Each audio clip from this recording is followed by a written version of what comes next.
Let's get it recording live on Facebook. So some of you are going to see this on Facebook. Some of you are going to catch the replay.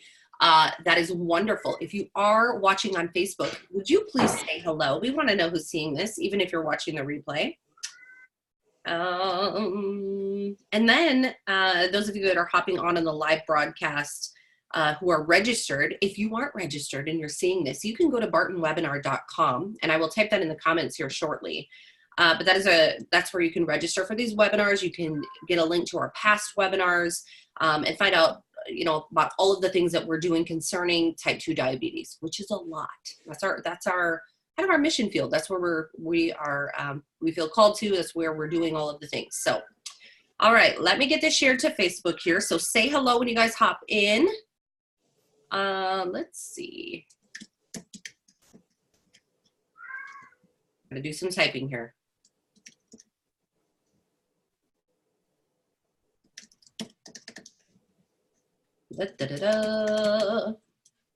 Awkward filler noises that I'm making. So here. That's why you're doing that. Silence. Well, okay. So let me say a few words. Okay, then. good. You know that diabetes is not just a one thing. We think of it as just like this is a blood sugar problem. We don't often think that it's an entire body problem. It's everything in your body is affected by this, because the nervous system is affected, and anxiety and inflammation, and your eyeballs, and your muscles, how your muscles work, and it's energy production. And because it's energy production, we have global effects from diabetes. So that's why we want to talk about some of the other medications that are often used in diabetes and what kinds of medications cause diabetes, because there are a significant number of medications that people take that don't realize that they're increasing their risk for diabetes because they're taking the medications. Yeah. And then some people are automatically put on medications because they have diabetes, even if they don't need them. They just go, oh, you have diabetes? Here, take this drug. And very often it's a knee-jerk reaction that isn't appropriate for that particular person. Oh, it's crazy. Yeah, even just in a conversation before, just learning about some of the different types of medications that diabetics are given. I just couldn't believe it. I could not believe it. I do want to comment about something that you mentioned. This is something I just kind of stumbled upon, so this may not be a thing, but someone had said that you are able, it's a study of the eyes. You're able to see different things in the eye that can relate to different parts of your body. Like if your colon has some issues, you can see maybe brown specks on a certain part of the eye. Any thoughts about that, or do you know anything about that? I can't think of what it's called. It's called iridology. Yes, okay. And it's the study of the iris of the eye. And because the iris in everybody, it's kind of like a fingerprint, and everybody's iris is completely different. And some have little brown spots, and some have little light spots, and some are blue, and some are black, and some are brown, and all the different colors that there are. And if you have don't make any pigment, then they look red. All of those changes in the iris, there are people who say that that a disease will show up as like a spot on the iris or something. Mm-hmm. And there's whole books written on it. And in the studies that were done, there's two ways of looking at studies of this. One of them was if the person who does the iridology can consistently pick out an illness that's already known. So let's say that somebody has inflammatory bowel disease like Crohn's or ulcerative colitis. Let's say, and so you send 100 people to an iridologist, and half of them have ulcerative colitis. Can they pick out who does and who doesn't? And it's not really consistent that they can pick out who does and who doesn't have that particular illness. And then the other way is to look at at what are the spots that would cause that, and you know, can you map that, and taking a book and then saying, finding a whole bunch of people who have ulcerative colitis by their iridology, and then looking at, do they have, you know, a colon problem, ulcerative colitis, and that's not really consistent either. It's statistically, it doesn't pan out very well either way they looked at it. So I don't know. Me standing in the mirror with my flashlight on my camera, trying to get a picture of my eye so I could investigate, probably didn't need to happen. I may have spent too much time on it. We'll see. We'll see what happens, probably, right? I don't know. I didn't spend too much time on it. I couldn't get a very good quality picture, so I thought, guess this isn't for me. So let's see. We have Skip is on. Skip, hello. Thanks for joining us. Patrick is back from Arizona. I am so jealous of Arizona weather at this point. I'm in South Dakota, for those of you who don't know. So yes, Arizona sounds lovely. We have Jane, who is back on. Great. Pam is here. Pam, hello. Okay. We already have a couple questions. I want to first just talk about what our topic is again for today. And Dr. Scott already mentioned what we're going to be doing, what we're going to be talking about. Oh, I should probably bring up my notes. That's what happens. Start talking and I get distracted. Okay. So today we are going to be talking about, oops, scrolled too far. Some of the medications and prescriptions that patients are automatically put on once they are diagnosed with diabetes. And we're going to talk about how those all kind of how that happens, what we can do about it, etc. So I'm excited to learn about this with Dr. Saunders because it's something that I did not even realize. We're gonna start with talking about some of those, and then we would love to get your questions. I see we have a few of them coming in. Go ahead and comment if you have questions. We'll try to get up there, or try to get there toward the end. And then you can also type them in the Q&A if you would like as well. So Dr. Scott, I gotta read the disclaimer first, okay?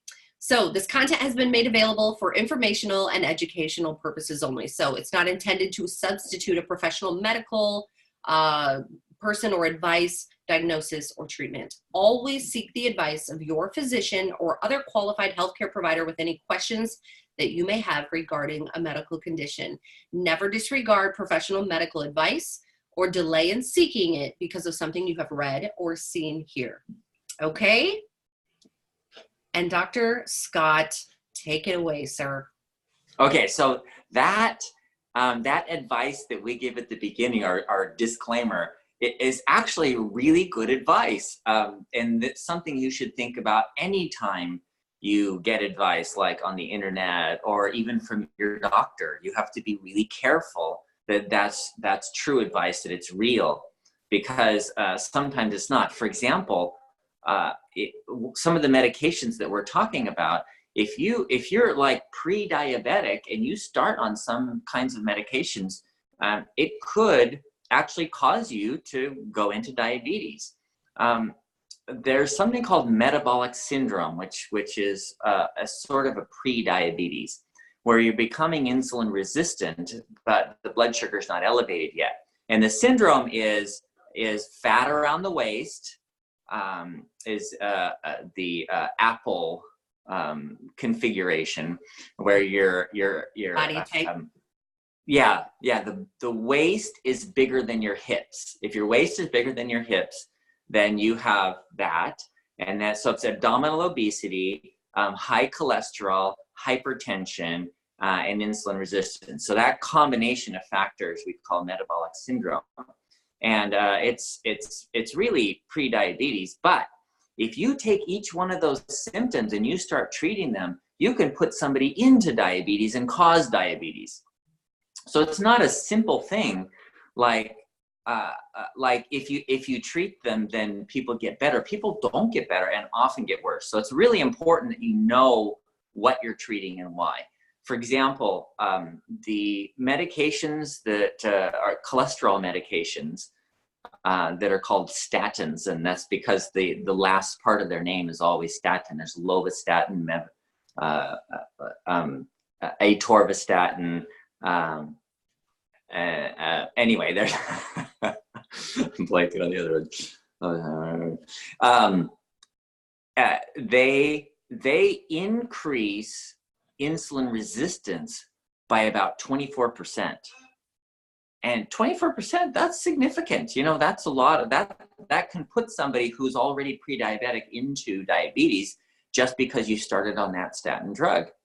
So it's not all like there's only benefits to be gained. And a lot of the doctors will tell you, oh, this is good for you because it'll prevent heart attacks, but it'll increase your diabetes risk, which increases your heart attack risk and increases your risk for Alzheimer's disease and amputations and kidney disease. So you have to kind of wonder what's first. You know, why are more people on statins getting kidney failure and needing dialysis? And that's one of the issues that has to be dealt with these drugs. There are other drugs that cause diabetes, unexpected things. Like, let's say you have this metabolic syndrome and you have hypertension. So your blood pressure is elevated and the doctor says, oh, you need a beta blocker. Well, beta blockers actually increase your risk for diabetes.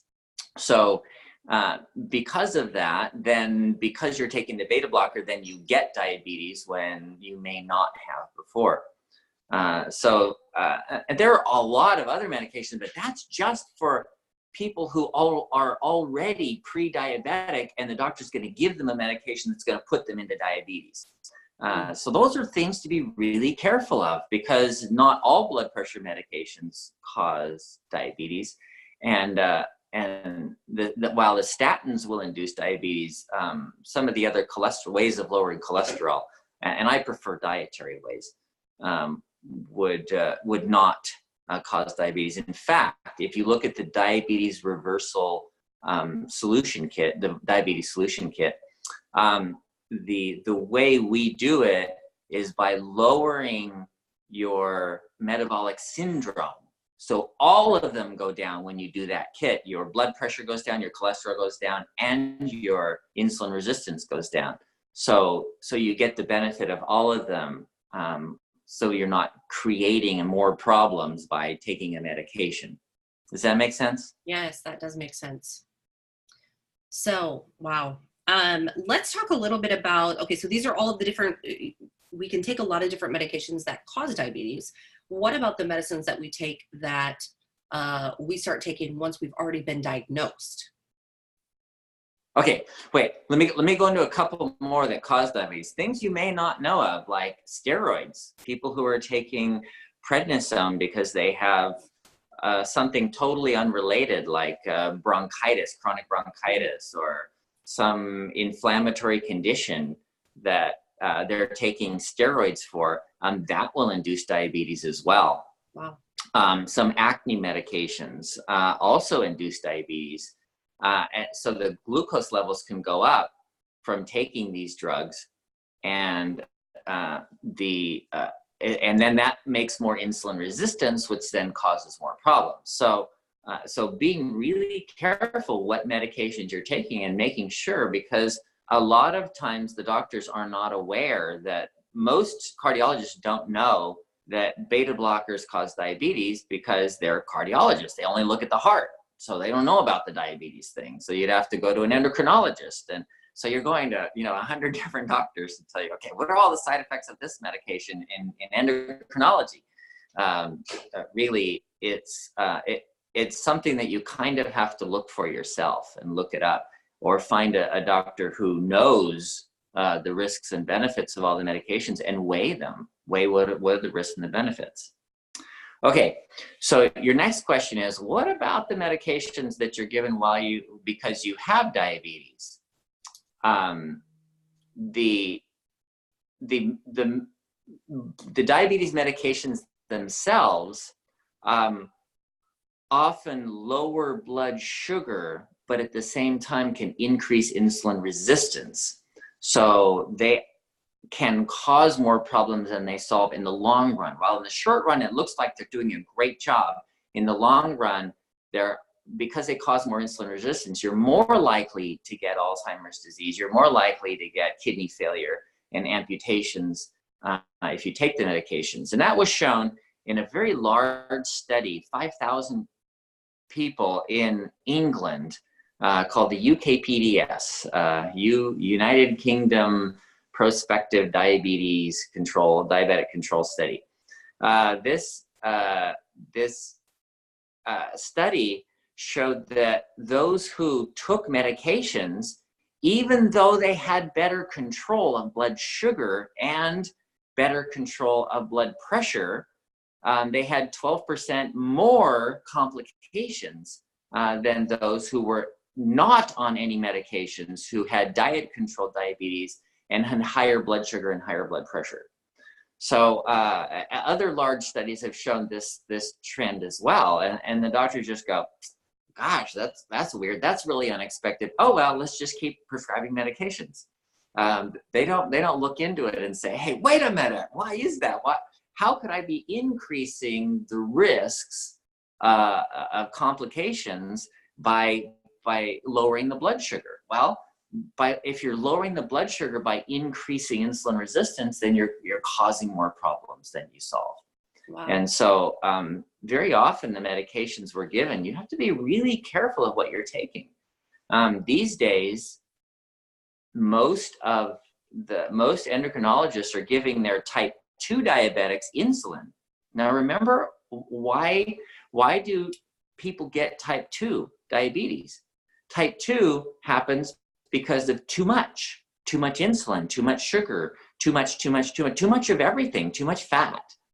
So when you do the diabetes solution kit, you take out that too much. You're going, okay, I'm going to stop doing all of this so that I can use up all this excess that I have. Whereas if you start injecting insulin, you're putting more insulin into the system, which causes more insulin resistance, which causes more complications. That's why are they giving more insulin? What's that? Why are they giving more insulin? Well, because the blood sugar is high. See, that's the big problem with why we named type 2 has diabetes and type 1 has diabetes, and they both have the same name because the blood sugar goes up. Whereas they're opposite problems. Type 1 diabetes is a problem with a lack. You don't have enough. You don't have enough insulin. You can't get enough sugar into your cells. You don't have enough energy. You can't put on fat. You don't have enough fat. You don't have any storage. All of the not enough things are type 1 diabetes. And so the treatment has always been give more insulin because they need more. And that's absolutely true. So when they named type 2, they gave it the same name, diabetes. Everybody goes, oh, diabetes, I know what to do for that. Let's give them more insulin. Even though it's the opposite problem. They have too much because of the name. And that's the only, well, because the name and the blood sugar is elevated. That's it. But they don't look at the reason why that happens. Wow. Okay, so Dr. Saunders has mentioned our diabetes solution kit. You can find more information about this at bartonwebinar.com. I'm going to post it here right in the chat. And I did also post it on Facebook if you're seeing it there. But bartonwebinar.com, you will find information for our solution kits, information to our past webinars where we cover a multitude of topics concerning type 2 diabetes. Sometimes we go on rabbit trails and talk about some other things that affect our health as well, or some trendy things that are happening that we're finding. But lots of good information there. There's also some information about some of the supplements that we offer. So make sure you check those out. We have supplements for, we have Synachroma and Nervala that help with some of the complications with diabetes. So we can talk more about those in a little bit. But I think I'm going to go ahead and take a couple questions for now, and we can talk more about this. Let me go back up to the top here. Say hello, guys, if you are just hopping on, either on Facebook or on our live webinar through Zoom. We, of course, want to know who is here.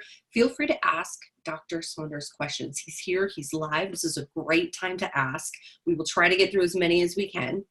Let's see. Skip says, do you consider diabetes a curable disease? Diabetes type 2 is controllable.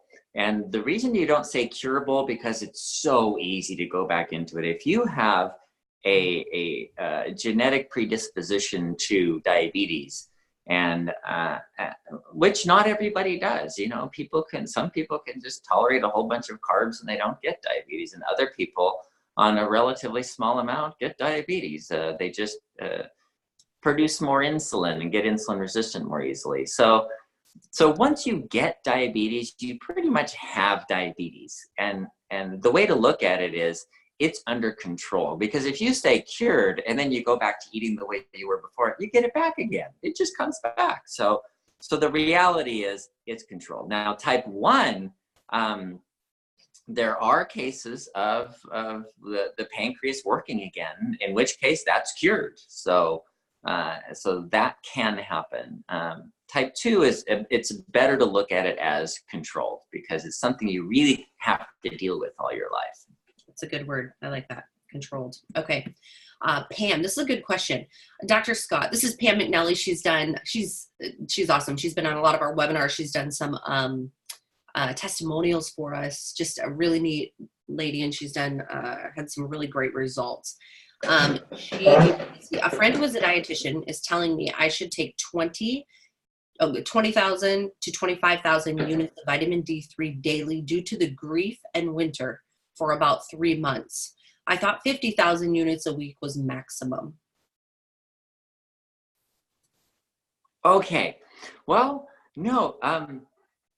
You know what? If you're only taking it for 3 months, that's actually not a bad idea at all during the wintertime to take extra vitamin D. And an extra would be, could be in the range of 20,000 units. It sounds like a lot because it's big numbers. It's like, oh my gosh, that's 20,000 units. That's huge. But it's not necessarily the case, because if you go out in the sunshine on a summer day, or if you're in Hawaii or something, and you're out in the sun and you're sweating, so your sweat makes this dihydrocholesterol that is then the sunshine comes in and makes that into vitamin D. You'll make about 20,000 units in 10 to 20 minutes of sunshine. So 20,000 units is a completely physiologic dose.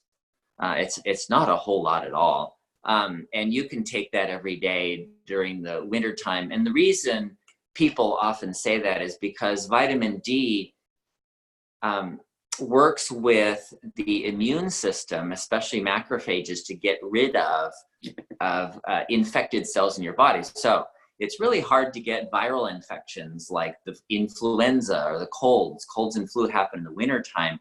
And that might be because the vitamin D levels drop down during the wintertime. So if you go out in the sun every day and for 20 minutes you bake your skin in the sun, then you're going to make about 20,000 units every day. So that's not an excessive amount as a rule. I wouldn't recommend doing that all year long, but if you just did that 3 months in the wintertime, that would be a reasonable thing to do. It's interesting. Okay. Let me see here. Let me scroll down. Let's see. You need to add a reorder address. Okay, Skip, let me know what you mean by that. Let's see. Krish, in regard to type 2 diabetes, so many factors come into play. One thing that concerns me is the presence of additives in processed foods, particularly of concern.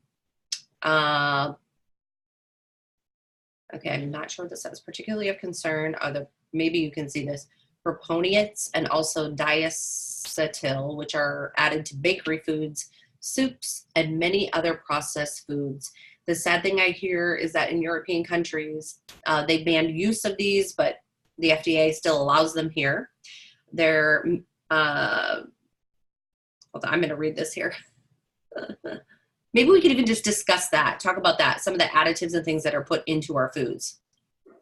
Okay, that's a really good thing. And some of them aren't even, they don't even have to say what they're putting into some of your foods. Like I was reading about milk the other day, and homogenized milk, how do you think they get it homogenized, and what does that mean? Well, they whip up milk and to break up the fat globules, and then they use an emulsifier so that the fat mixes in with the milk, so that the separation doesn't happen. You don't get the cream on the top.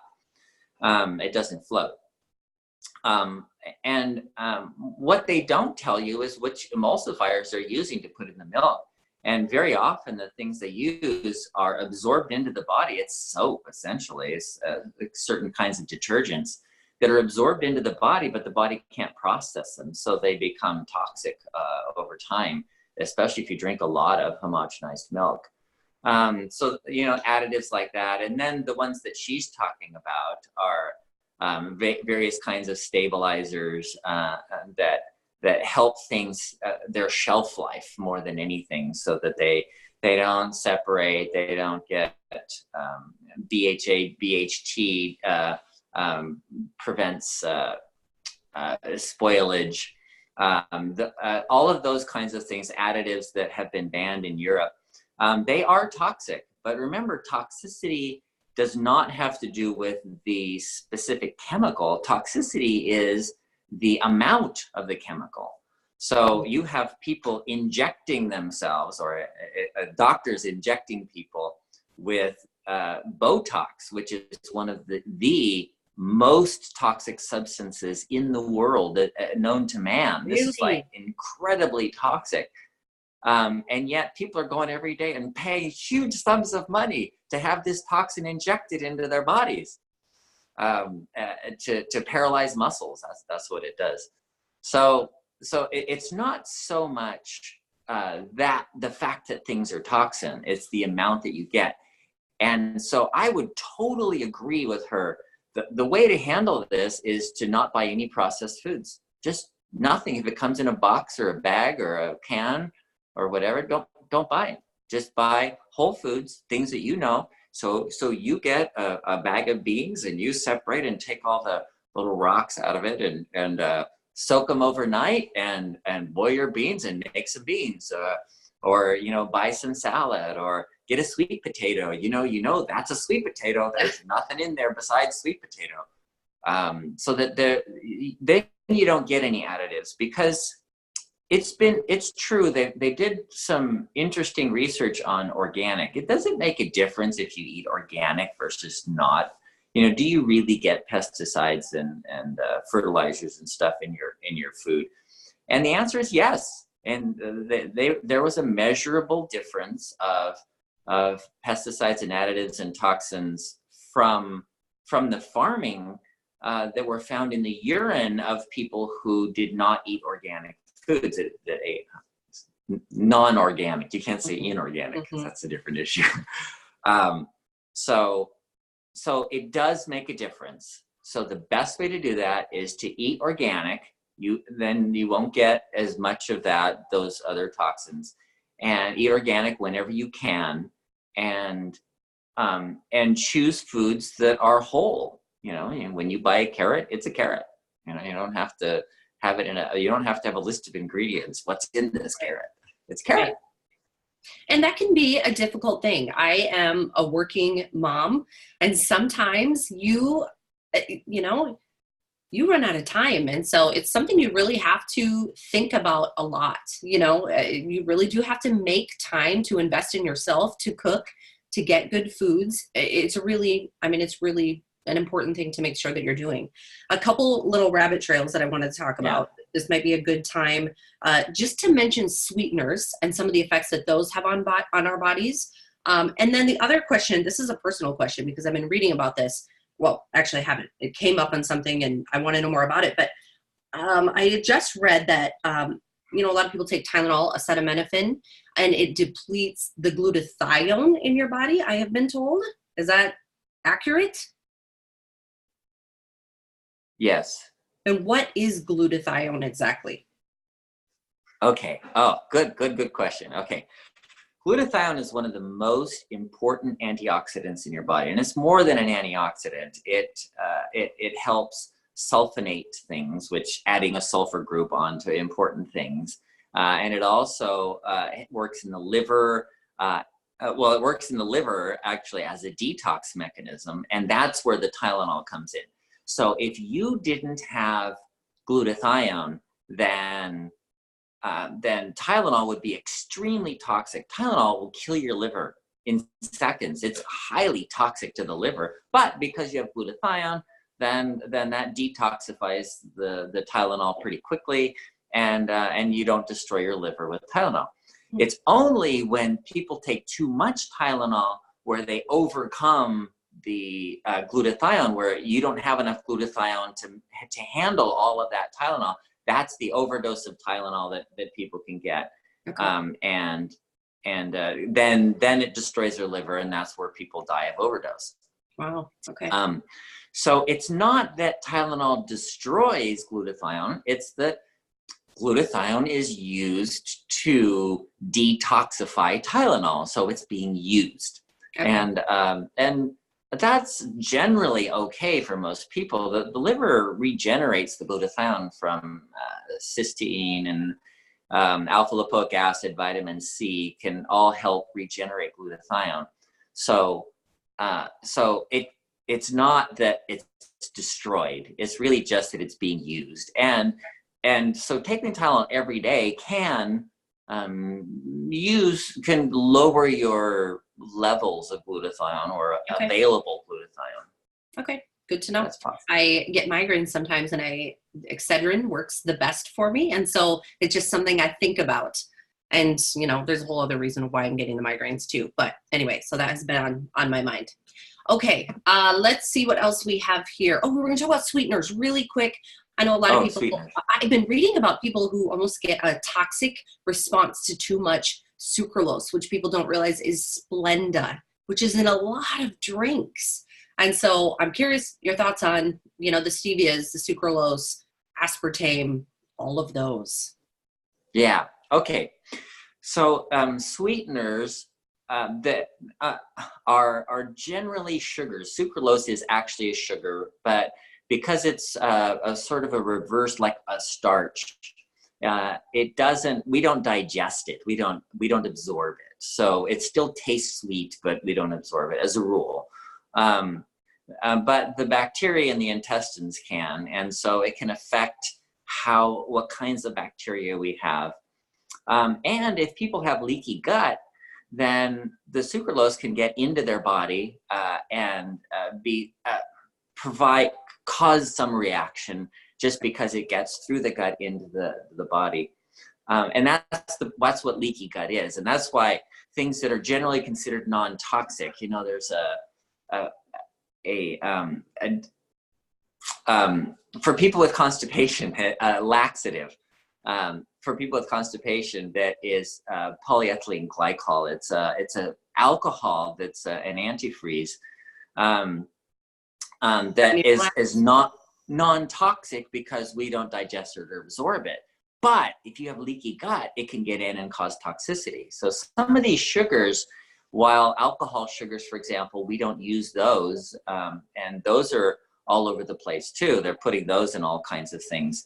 And they taste sweet and we don't digest them, so they're perfect, right? Well, sometimes if people have leaky gut, they can get toxic on these things. Wow. Let's see, what else? Stevia. I had a case of a woman who was doing a bone broth cleanse. And so she was just drinking bone broth, and then she would have her herbal teas. And she was so frustrated after 2 weeks of not eating anything. She barely lost 4 pounds. And I told her you expect about 1 pound a day, right? And that's the usual case. And so she was very frustrated. So we went over her diet. What are you doing? She goes, I'm just drinking bone broth and I have a tea. I said, do you put anything in the tea? She goes, oh yeah, 4 drops of stevia. And it was like, ding, ding, that was it. That was her problem. So we took the stevia out and she started burning fat like crazy. Wow. Sometimes the taste of sweet causes the release of insulin, and insulin prevents us from using fat for energy. So the insulin that we make because we taste something sweet can prevent us from using fat for energy and then create diabetic problems. So I don't recommend artificial sweeteners of any kind. In fact, the taste of anything sweet, they say that monk fruit is better sweetener, and fructose is a better sweetener, and stevia, and blah, blah, blah, whatever. But I've had so many cases, and I'm sure this isn't true with everybody, and I know it's not true with everybody, but I've had so many cases of people who have been using artificial sweeteners and have prevented their improvement from diabetes. Wow. That I just say, right off, don't use artificial sweeteners. Don't eat anything sweet. If you're not eating fruit, then in the first part of the phase 1 of our diabetes solution kit doesn't allow sweeteners of any kind or fruit of any kind. Okay, question from Skip: can type 2 become a type 1? The answer is yes. It does happen. It's kind of rare, but for reasons we don't understand, some people, their pancreas, poops out. I don't know a better way to say it. The pancreas doesn't, or just quits functioning, quits making insulin. And it's probably, they say it's because it's been, pumping out all this insulin for a long period of time. But glands are made to make their hormones, and I'm sure there's a reason, and it could be like inflammation and other stuff. But the answer is yes, it can. Some people quit making insulin after a period of time with type 2. Wow. Okay. We have a question from Steve. Hello, Steve. Why does my blood sugar elevate after morning breakfast, even after I inject insulin? Okay. For your specific case, I can't say for sure. But what often happens is after breakfast, so after you eat, the blood sugar goes up. But because the cells are already full of sugar, there's no place for that sugar to go. So the blood sugar just keeps going up as the insulin that you're injecting doesn't work because you're resistant to the insulin. So if the cells won't bring the sugar in, it just stays in the blood, and it just gets higher and higher. In spite of using insulin, because that's what insulin resistance is. The insulin isn't working. Okay. He also says, my endocrinologist has put me on Lipitor. He said it was an ACE inhibitor. Do I need this? Okay. No, there's an ACE inhibitor, and then there's Lipitor. And so Lipitor is the cholesterol medication, and the ACE inhibitor is a blood pressure medication. The ACE inhibitor is often useful for a period of time while you're overcoming the diabetes, the type 2. So as you improve in type 2, you won't need that anymore. But from the beginning, it's okay because it does prevent the kidney damage from happening in type 2. Lipitor, on the other hand, I don't usually recommend, and so you'd have to look at the risks and the benefits with your doctor and say, look, is this going to be, in the long run, is this going to be good for me or bad for me? Because Lipitor does increase your risk for diabetes. Okay. All right. Let's see here. Okay, is use of nasal steroids like Flonase safe in type 2 diabetic? Use of a nasal steroid. The answer is yes and no. Like so many things. Some people definitely have an effect, and it suppresses the adrenal glands and causes a problem. Whereas other people have much less of an effect. It depends on how much you're using and how your adrenal glands respond to that. But that's something you can actually test. You can use it for a period of time and see if your blood sugars are more elevated than if you're not using it. But overall, steroids in any form are not safe to use long term because they do cause adrenal problems. Okay. Let's see. Tim is asking, So leaky gut is a real thing, as in perforations in the intestine. Even trace amounts like stevia can be damaging. And I think we did kind of talk about this, and the answer was yes, if you have anything you want to add to that. Okay, what was the question? He's just asking again, is leaky gut a real thing, as in perforations in the intestine? Is that real? And then can trace amounts of stevia actually be damaging to that gut lining? Oh, okay. As far as stevia being damaging, I don't know of that. I don't know if it damages cells at all. I don't know of any evidence of that. Leaky gut is a real thing. You actually do get there's only one cell layer lining all of your intestines.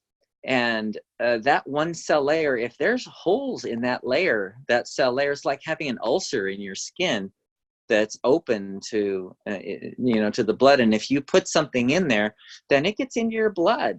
And so if you put a cream on an open wound, then that cream gets into your blood. In the same sense, anything you eat that is if you have open sores in your intestines or leaky gut, then it goes into your blood. How do you know if you have leaky gut? What are some of your symptoms? Very often there's no symptoms at all, and that's one of the problems with leaky gut. So sometimes people get like irritable bowel syndrome. They'll get diarrhea and or constipation or cramping, acid reflux, gas, bloating. Any of those or all of those could be symptoms that include leaky gut, but leaky gut isn't by itself symptomatic because you don't notice that your intestines don't have a complete cell lining, that the lining is incomplete. Okay. So this is a rabbit trail again, but I can't help but wonder if there's a risk with colonoscopies then to get leaky gut. Can it be damaging to the walls? Is that a whole other rabbit trail we shouldn't go down? Yeah, the answer is probably not. Okay. No, the colonoscopy really only looks at the colon. Leaky gut is in the small intestine. Okay. But you can have leaky gut in the large intestine as well, but it's primarily a small intestine problem. Okay. And the colonoscopy just looks at the colon. Okay. Okay, a couple more questions here, and then we're getting close to wrapping up. If you have other questions that you would like to ask Dr. Saunders live, please do so. Also, I did post this in the comments, but I will share it again. BartonWebinar.com is where you can go to get some more information about our products, information for the free webinars that we have done in the past. If you want to sign up for our webinars so that you never miss these, and they're so good. It's like a one-on-one with our favorite doctor, which is great. That's why I'm asking all my personal questions on the live, in case you didn't notice. Is what happens when they let me host. This might be my last time. They may not let me do this again. I don't know. Anyway, just make sure that you go to BartonWebinar.com. Okay, let's see. We have Joanna who is asking, or Joanna, I might be pronouncing that incorrectly. She says, what about Jardiance being combined with Metformin? And can Cinechroma replace, I believe it's Jardiance. I may be saying that wrong. Okay. And can you use Cinechroma instead? That's the question? Yep. Okay. So those two medications are often used together. The Jardiance and the Metformin are often used together because they work on a different system. They work in different ways, and that's okay. That's a temporary kind of thing, because once you go through the diabetes solution kit with type 2, then you won't need the medications anymore. So it's important that you work with your doctor to decide which one to take off first, or and and at what point you want to remove those medications. Synochroma works sort of in the same way that metformin does, but in a different place.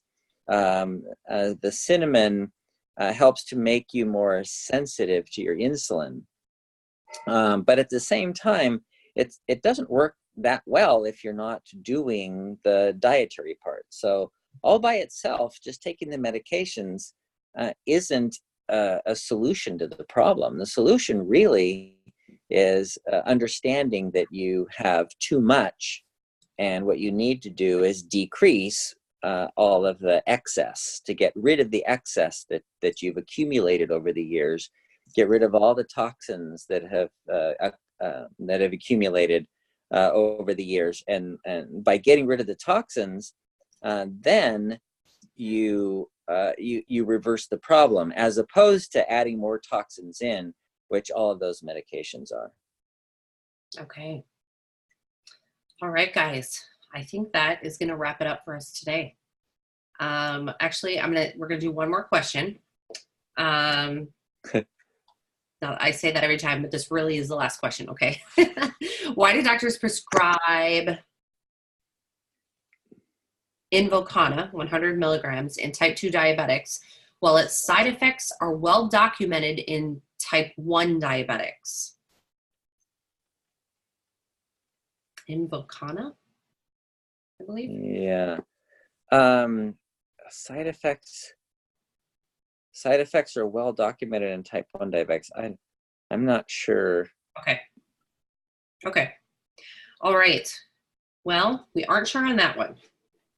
We've stumped Dr. Saunders. That's the first time. This is the first. No, it's not the first time. Just kidding. Okay, you guys, thank you so much for hanging out with us today. Again, make sure you head to bartonwebinar.com. You can find us on YouTube, but that will give you a link to our YouTube channel so that you can see all of our past webinars. Make sure you hop on every week, Tuesdays, same time. Prepare your questions in advance and watch for the topics that we are going to be posting. So you guys, this is so good, so fun. I'm always learning so much. So invite your friends, share our Facebook post, because we did this live on Facebook as well. So be sure to share that. Share that on your personal pages. Share it with your friends. We want to get the word out about this free webinar for others so that we can help to make a difference in their lives and help everyone to live a little better and get healthy. So again, we thank you, Dr. Saunders. It's been great as always, and we will see each of you next week. Bye-bye.